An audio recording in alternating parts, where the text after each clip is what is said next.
Hi friends. ఈరోజు నేను మా అత్తయ్య మా అమ్మ నేను అందరం అలా బయటికి వెళ్ళినామండి. అలా వెళ్తేనండి అక్కడ పనసకాయ కనపడిందండి. పనసకాయ కనపడిందా మా అత్తగారి కళ్ళలో అలాగ చూస్తూ ఉన్నాను. ఏమత్తయ్య ఏంటి అలా చూస్తున్నావు అని అడిగానండి. ఎందుకోనే పనసకాయ తినాలి అని అందండి.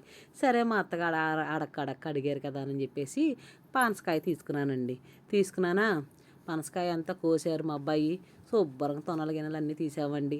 ఆడుతూ పాడుతూ అనే తొనలన్నీ తినేసామండి. పిక్కలు ఉండిపోయినాయి. ఆ పిక్కలు చూసి మా అత్తగారు అంటారు, ఏమే పనసకాయలు కొన్నాం కదా, పిక్కలు ఉంచేసినావు తొనలు తినేసినావేంటే అని అడిగిందండి. అయ్యయ్యో అవును కదా, మా అత్తగారికి లేకుండా తినేసినావా, ఏం చేయాలో అని చెప్పేసి బాధపడుతున్నానండి.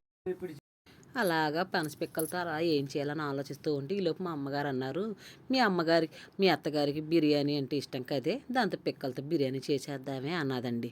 వాళ్ళమ్మ మర్చిపోయిన కదమ్మా, ఇలా కూడా చేస్తారా, పనసకాయతోనే చేస్తారు అనుకున్నానే, పిక్కలతో కూడా చేస్తారా, అయ్యో ఎలాగో చెప్పమ్మ చేసేస్తాను మా అత్తతో, మళ్ళీ ఎందుకు ఆ 4 తిట్లు తిట్టించుకోకుండా చేసేద్దాం అని అన్నానండి.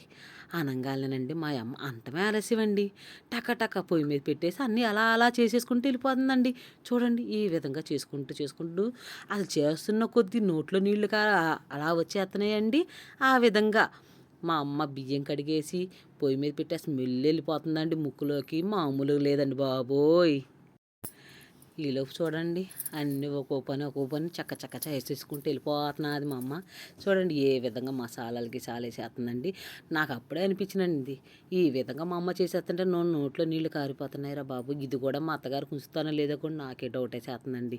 ఈసారి కూడా ఇది కూడా మా అత్తగారికి లేకుండా తిన్నాను అనుకోండి, ఈరోజు నాకు ఉంటుందండి.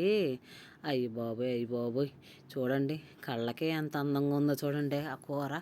అబ్బబ్బబ్బబ్బబ్బా ఈరోజండి ఆదివారం కదండి, ఈరోజు నా తిట్టించుకోవాలో తినాలో నాకే అర్థం కావట్లేదండి. మా అత్తగారు కొంచెం ఉంచకపోతే నాకు ఉంటుందండి ఇవాళ. చూసేశారు కదండి ఈ విధంగా మా అమ్మని అడగటము, నేను చేసేయటము, నేను వీడియో తీసేయటము చూస్తూనే ఉన్నారు కదండి.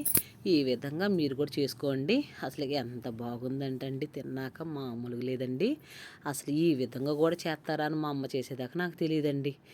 మీరు కూడా ఇదే విధంగా అత్తగారులు కనుక అడిగినప్పుడు ఈ విధంగా మీరు చేసి పెట్టండి. అబ్బా అత్తగారులు తెగ మెచ్చుకుంటారండి. మా అత్తగారు తిన్నాక చెప్పారండి, అబ్బో మామూలుగా లేదండి, మా వారు తిని అబ్బో ఏంటి లక్ష్మి ఈ విధంగా ఉంది, అబ్బా సూపర్గా ఉందన్నారు. కానండి మా అమ్మగారు సలహా ఇచ్చారు, మా అమ్మగారు చేశారు కదండి, అదే విధంగా నేను నేర్చుకున్నాను బావా అని చెప్పేశానండి. చూడండి ఈ విధంగా ఈ బిర్యానీ మా పిల్లలు ఈటింగ్ ఛాలెంజ్ కూడా చేశారండి. ఎంత బాగుందో అనండి. మా అమ్మగారు అలా చేసుకుంటూ పోతున్నారు, నాకు నోట్లో నీళ్ళు అలా వచ్చేస్తున్నాయి ఆలోచనలాగా. ఏ విధంగా ఉందండి, అబ్బాబ్బా స్మెల్ వస్తుందండి బిర్యానీ చేసే విధానము. మా అమ్మగారు ఓలమ్మ నా జీవితంలో ఎప్పటికీ పనసపిక్కల బిర్యానీ తినలేదండి, ఇదేనండి ఫస్ట్ సారి. ఇంకా చూసారు కదండి ఈ విధంగా మసిరిపోతున్నాయి నీళ్ళు. ఇంకా బియ్యం వేసేసినది మా అమ్మ, ఇంకా కలపెట్టేస్తుందండి. బియ్యం వేసేసింది ఎసరట్లో, అది మరిగి 20 నిమిషాల తర్వాత దమ్ము వచ్చేసింది, బిర్యానీ కలిపేస్తుంది అన్నదండి మా అమ్మ. లాస్ట్ దించే మూమెంట్లో నెయ్యి వేసినది కలిపేస్తుంది. చూడండి ఏ విధంగా కలిపేస్తుందో మా అమ్మ. చూడండి అలా కలిపేసుకుంటూ పోయి కొత్తిమీర వేసేసుకొని నెయ్యి వేసేసుకొని మూత పెట్టి ఒక 10 నిమిషాల తర్వాత తీసామండి. అబ్బాబ్బాబ్బా ఏ విధంగా రెడీ అయిపోయినదండి. ఈరోజు మా అత్తగారు అలిగి తలక తీర్చియాలండి. మళ్ళీ మా అత్తగారండి పనసపిక్కలు అదేంటోనండి, పనసకాయ చూడంగానే నోట్లో అలాగ తినేసానండి బాబు, వెనక ముందు ఆలోచించకుండా. ఇది మట్టి మీరు కూడా చేయమాకండి. ఈరోజు చూడండి ఈ విధంగా తయారైపోయింది. మా అమ్మగారు ఉన్నారు కాబట్టి ఈరోజు పిక్కతో బిర్యానీ వండేశారండి. అసలు స్మెల్ కానీ తింటే కానీ మామూలు లేదండి. మీరు కూడా ట్రై చేయండి. లైక్ అండ్ షేర్ కామెంట్ చేసేసి సబ్స్క్రైబ్ చేసుకొని మీరు కూడా ఎలా ఉందో కామెంట్ చేయండి ఫ్రెండ్స్. Bye, thank you.